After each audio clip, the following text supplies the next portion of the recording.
The morning light settles here with a weight that feels ancient and earned, pressing softly against the moss that has claimed the mortar between the bricks. In this small corner, the world seems to contract until there is only the surface of the water and the silence that sits upon it. There is no movement to speak of, only the slow, imperceptible shift of shadows as the sun climbs behind the roofline of the house. The stone at the bottom of the basin has been there for a long time, held in a state of perfect suspension, its surface smoothed by seasons of rain and the quiet passage of hours. Everything here is contained, held within the embrace of the walls that define this space. The air is cool and carries the faint, sweet dampness of the soil, a scent that lingers in the lungs and slows the pulse. It is a place where time does not pass so much as it pools, gathering in the shadows of the ferns and the hollows of the stone. To look at this small arrangement is to feel the gravity of the present moment, a stillness so profound that it becomes a physical presence. The house stands just out of view, a silent witness to this small patch of earth where nothing is required and nothing is expected. Here, the noise of the outer world is muffled by the thickness of the leaves and the solid height of the fence. There is only the light, the water, and the profound sense of being exactly where one ought to be, enclosed and safe.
The path is narrow, a sliver of gray that leads the eye toward the deeper shadows at the end of the fence line. It is a space designed for a single person to pass through, a private corridor where the sounds of the street are replaced by the soft crunch of slate and the rustle of the wind in the high canopy. The bench is silvered by age, its wood etched with the history of many rains, yet it stands firm against the dark vertical lines of the cedar.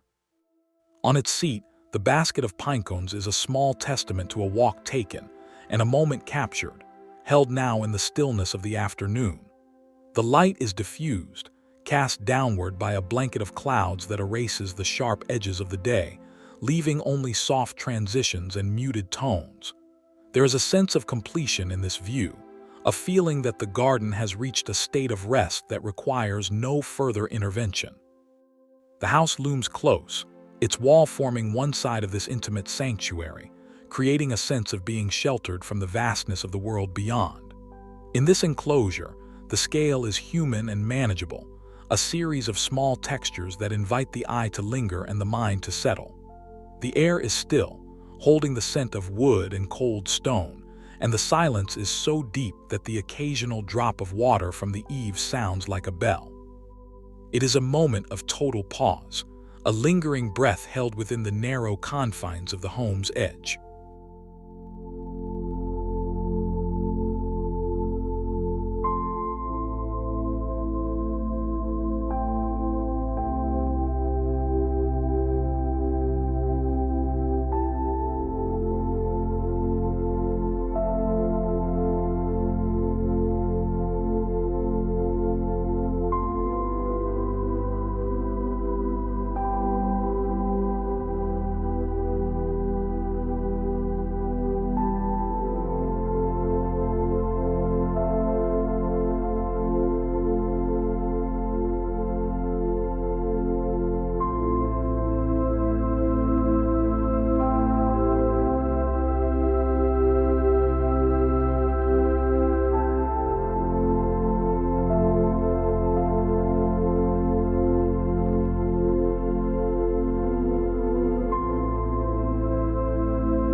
In the center of the garden, where the light begins to turn a deep amber, a single flower holds a secret gathered from the air. The hydrangea has long since faded, its petals turn to the texture of old paper, yet it retains a structural elegance that defies the coming winter. Tucked into its skeletal frame, a small feather rests, a pale drift of soft gray against the brittle tan of the bloom. This tiny intersection of elements is a study in fragility and the quiet persistence of things. The dark wood of the gate provides a heavy, solid backdrop, emphasizing the lightness of the objects in the foreground. There is no wind to disturb this arrangement. The air has grown thick and golden, pinning the feather in place as if it were preserved in amber. The garden feels small and intensely private in this light, a series of micro-landscapes that reveal themselves only to those who move slowly. The house is a shadow nearby, its presence felt in the way the light is blocked and channeled into these small, luminous pockets. There is a profound sense of solitude here, not of loneliness, but of a peaceful, self-contained existence. The silence is rhythmic, a slow pulse that matches the fading of the sun and the lengthening of the shadows across the path. Every detail is rendered with a clarity that suggests the world has stopped moving entirely, leaving only this small, perfect fragment of the day to be observed and appreciated.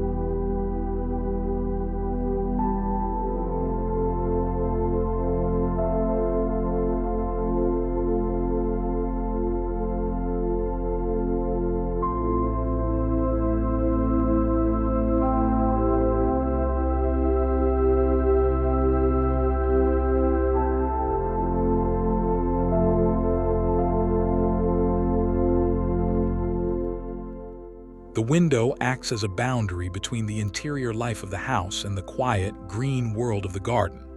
On the sill, the terracotta pot is a small vessel of memories, its surface dusted with the fine grit of the outdoors.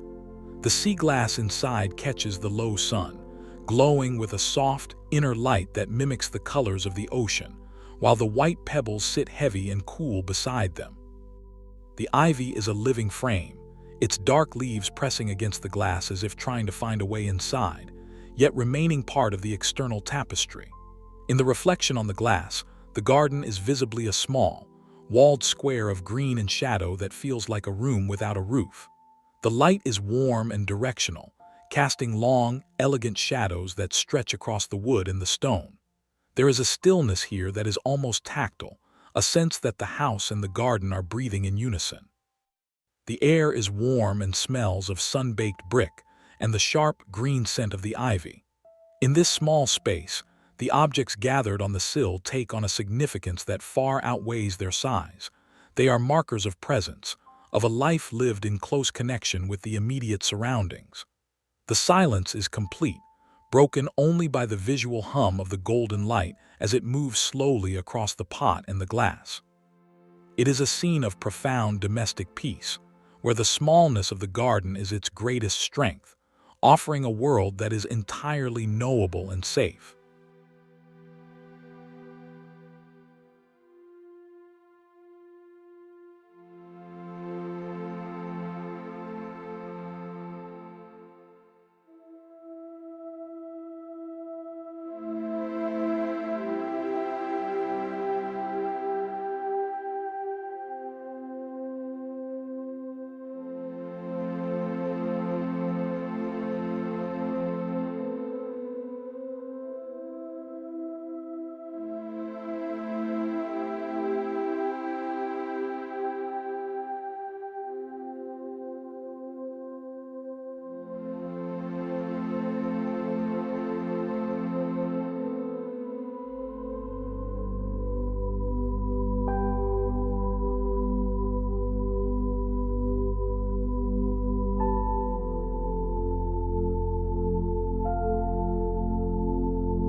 Down at the level of the soil, the world is a different place, characterized by the cool damp of the earth and the intricate textures of decay and renewal.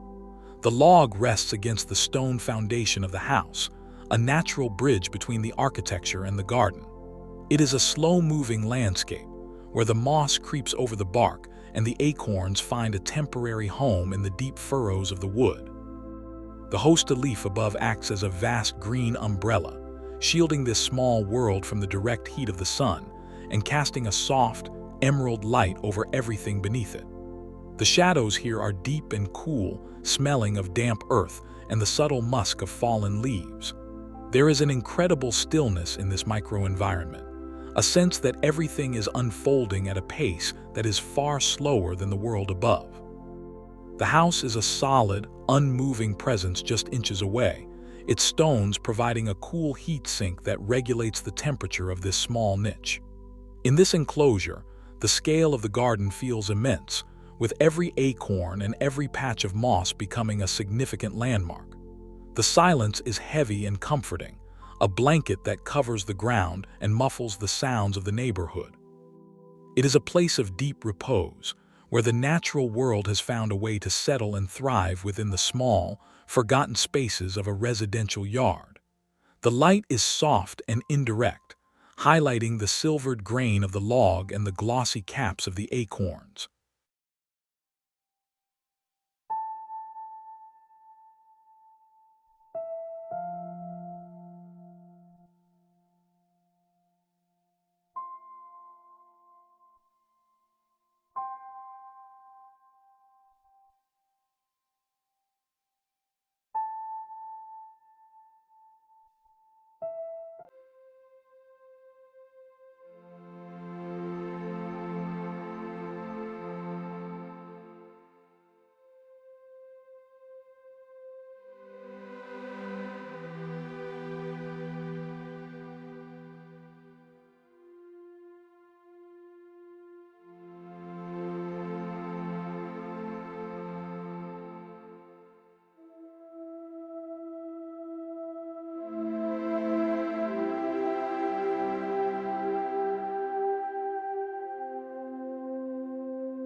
The morning mist clings to the garden, softening the edges of the boxwood hedge and turning the patio into a room of gray and green. In the center, the metal table stands as a silent monument to the passage of time, its surface a map of rust and weather.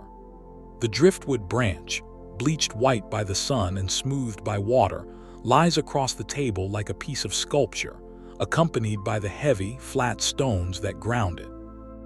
This small arrangement is a focal point of stillness, a collection of things that have found their way from the wild into the quiet heart of a home garden. The flagstones beneath the table are damp, their colors deepened by the moisture in the air, creating a rich mosaic of grays and browns. The enclosure of the hedge is absolute, creating a sense of total privacy and isolation from the world outside the garden walls. There is no sound here, not even the drip of water, as the mist holds everything in a state of quiet suspension. The air is cold and clean, tasting of the morning and the hidden earth. The house is a dark shape nearby, its presence a comfort that defines the limits of this small sanctuary. In this space, the objects on the table become the subjects of a quiet meditation, their textures and shapes highlighted by the flat, even light of the fog. It is a scene of perfect equilibrium, where the man-made and the natural have found a way to coexist in a state of permanent, peaceful pause.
The winter light is thin and pale, casting long, weak shadows across the white brick wall of the house. The jasmine on the trellis is a tangle of gray and brown, its leaves gone but its structure remaining a delicate lace against the masonry. The birdhouse, small and simple, is a point of interest in this minimalist landscape, its wooden walls weathered to a soft silver. The seed pods at the entrance are a small detail, a sign of the season's end and the garden's slow retreat into dormancy. There is a profound sense of quietude in this scene, a feeling that the garden is sleeping, held in the cold, still air of the afternoon. The enclosure of the garden is felt in the way the walls and the trellis hem in the space, creating a pocket of calm that is unaffected by the wind. The air is crisp and dry, carrying no scent other than the faint smell of cold brick and dormant wood. The house is a solid, warm presence just behind the wall, its interior life a contrast to the still, frozen world of the garden. In this small space, every detail is magnified by the lack of color and movement. The seed pods, the grain of the wood, the texture of the brickall are part of a quiet, visual narrative that speaks of endurance and the beauty of small things. There is no movement here, only the steady, unblinking eye of the winter sun as it moves across the garden, marking the hours in a world that has paused to catch its breath.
The evening light is a deep, warm honey, catching the edges of the terracotta tiles and turning them into glowing embers of color.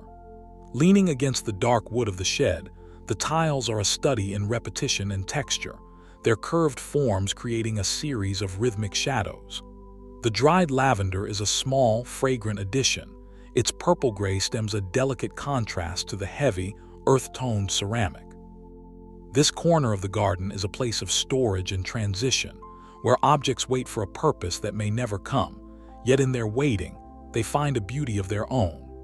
The tall grasses that surround the shed are still, their seed heads heavy and unmoving in the calm air of the twilight. The enclosure of the garden is felt here in the way the shed and the fence create a narrow, protected nook, a space that feels entirely hidden from the rest of the world. The air is warm and carries the faint, nostalgic scent of the drying lavender and the sun-warmed wood.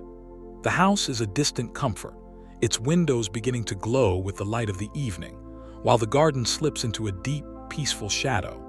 In this small space, the objects gathered here feel like part of a long-running conversation between the home and the earth, a dialogue that requires no words and no action.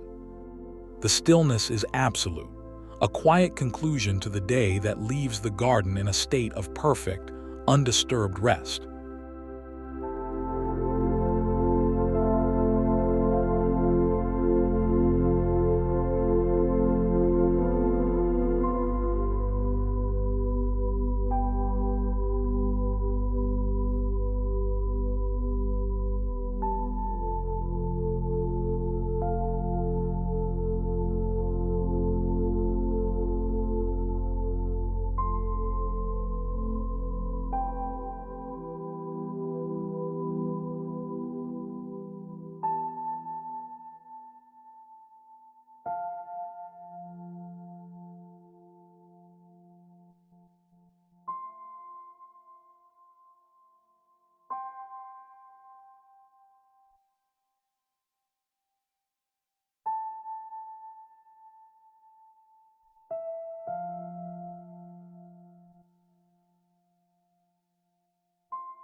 The gravel is a sea of gray and tan, each small stone a part of a larger, quiet texture that fills this corner of the garden.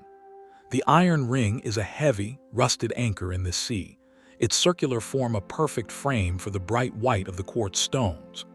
This small arrangement is a focal point of stillness, a deliberate composition made of found elements that have been given a place to rest. The dappled sunlight filters through the leaves of the overhanging trees, creating a moving pattern of light and shadow that plays across the gravel and the stone. The low walls and the lush green of the ferns enclose the space, making it feel like a secret room within the larger garden. There is no movement here, only the slow, rhythmic pulse of the light as it shifts with the movement of the sun. The air is cool and smells of damp earth and the green, spicy scent of the ferns. The house is a solid presence nearby, its walls forming one of the boundaries of this small, protected sanctuary. In this space, the contrast between the rusted iron and the white quartz is a visual meditation on time and purity, a small study in the way things age and the way they remain. The silence is profound, a deep, resonant quiet that seems to rise from the ground itself and fill the air. It is a place of total pause, a small patch of the world where the only thing that matters is the light and the arrangement of stones.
The gate is an invitation to a world that is smaller and more focused than the one outside, a threshold between the public and the deeply private. On the stone pillar, the collection of snail shells is a small, delicate detail, their spirals a testament to the slow, hidden life of the garden. The morning light is clear and cool, illuminating the old bricks of the courtyard and the varied greens of the potted plants that line the walls. The enclosure is complete, a small square of space where the world is defined by the height of the walls and the texture of the ground. There is no sound here, only the visual hum of the light as it touches the leaves and the stone. The air is fresh and carries the scent of damp brick and the faint, sweet smell of the waking plants. The house is an integral part of this space, its walls forming three sides of the courtyard and its windows looking down like silent eyes. In this small garden, the scale is intimate, every leaf and every snail shell a significant part of the whole. There is a sense of order and calm that is deeply restorative, a feeling that this is a place where nothing can go wrong. The stillness is a physical presence, a weight that settles on the shoulders and slows the heart. It is a moment of perfect, unhurried existence, a small pocket of time that has been preserved within the brick walls of the home.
The table is a stage for the small, discarded treasures of the garden, its wood silvered by the weather and etched with the grain of time.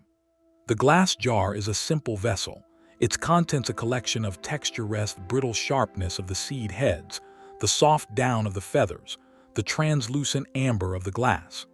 This small arrangement is a study in stillness, a moment captured and held within the quiet enclosure of the hedges. The overcast light is even and shadowless, bringing out the subtle colors and fine details of the objects on the table. There is no wind to disturb the fallen leaf or the feathers in the jar. The air is heavy and still, holding the garden in a state of quiet contemplation. The enclosure of the hedges is absolute, creating a wall of green that shuts out the world and focuses the attention on the small space of the table. The air is cool and smells of damp wood and the faint, dusty scent of the dried seeds. The house is a silent presence nearby, its roofline visible above the hedges, a reminder of the domestic world that borders this small, green sanctuary. In this space, the objects on the table become the subjects of a quiet, visual poem, their forms and textures speaking of the beauty of the small and the forgotten. The silence is deep and comforting, a blanket that covers the garden and allows the mind to rest.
Down at the level of the moss, the garden is a lush, emerald landscape of soft textures and quiet light.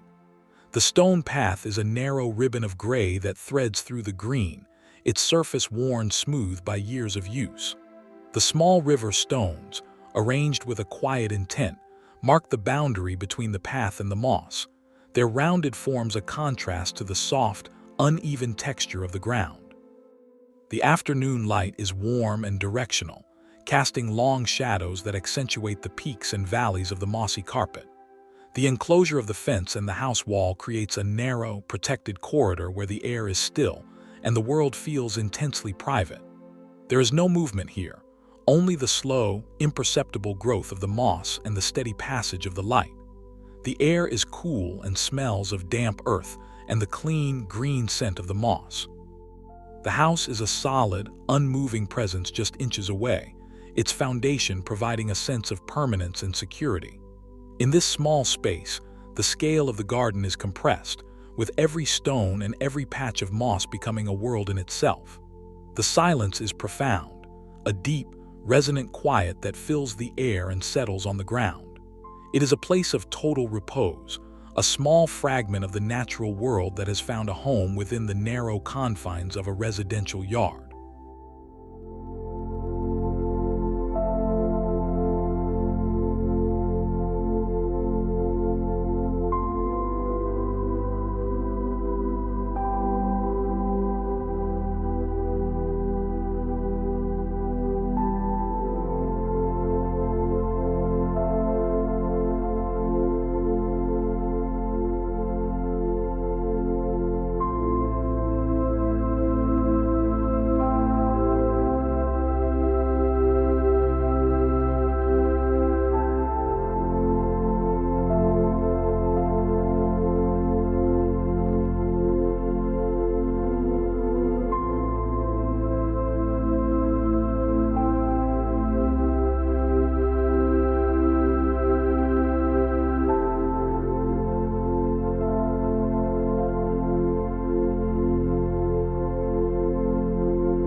The bell is a silent sentinel on the porch, its iron surface dark and weathered, its clapper unmoving in the still evening air. The dried flower stalks, tucked behind the mounting, are a small, fragile addition to the heavy metal, their tan colors a contrast to the deep black of the iron. This corner of the porch is a place of transition, where the interior of the house meets the quiet, dark world of the garden. The evening light is a soft, fading glow that touches the edges of the wood and the metal, creating a sense of quiet closure. The enclosure of the railing and the overhanging roof makes the porch feel like a sheltered nest, a place to sit and watch the garden slip into shadow. There is no sound here, not even the ring of the bell, as the air has grown thick and heavy with the coming night. The air is cool and carries the faint, nostalgic scent of the drying flowers and the sun-warmed wood. The house is a warm, light-filled presence just behind the door, its comfort a contrast to the still, darkening world outside. In this small space, the objects on the porch take on a symbolic weight, representing the quiet domestic life that unfolds here. The silence is absolute, a deep, peaceful quiet that marks the end of the day and the beginning of the garden's rest. It is a moment of perfect pause, where the world is reduced to the bell, the wood, and the fading light.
The stone shelf is a small niche in the wall, a place of safety and repose that has been claimed by the remnants of a past season.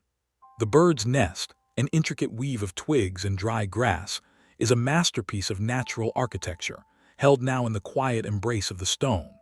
The speckled stones inside are a small human touch, their solid weight a contrast to the airy structure of the nest. The morning light is clear and sharp, highlighting the textures of the moss, the ivy, and the weathered stone of the wall. The enclosure of the wall is absolute, creating a sense of depth and history that defines this corner of the garden. There is no movement here, only the steady, unblinking light and the deep, silent presence of the stone. The air is fresh and smells of damp earth and the sharp, green scent of the ivy. The house is a solid presence nearby, its walls a continuation of the garden's boundary, creating a sense of a world that is entirely self-contained. In this small space, the nest and the stones become a focus of quiet contemplation, a study in the way things are made and the way they endure. The silence is profound, a deep, resonant quiet that seems to emanate from the wall itself and fill the air. It is a place of total stillness, a small pocket of the garden where the passage of time is measured in the growth of moss and the slow shift of the light.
The garden is a room of blue and shadow, held in the quiet, cool light of the dusk. The path is a pale line that leads the eye toward the bench, a final destination in this small, enclosed world. The arrangements of stones, wood, and seed pods along the way are small markers of a life lived in close connection with this patch of earth, their forms blurred by the deepening twilight. The enclosure of the fences and the house is total, creating a sanctuary that is entirely hidden from the outside world. There is no sound here, only the profound silence of the evening as it settles over the plants and the stones. The air is cold and clean, tasting of the night and the hidden earth.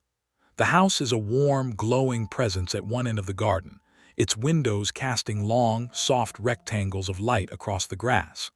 In this small space, the world feels complete and perfect, a place where the noise and chaos of the outer world cannot reach. The stillness is absolute, a deep, resonant quiet that marks the final pause of the day. It is a scene of profound domestic peace, where the garden and the home are joined in a single, quiet breath. Every detail, from the grain of the bench to the texture of the path, is part of a quiet narrative of presence and pause, a world where nothing needs to happen and everything is at rest.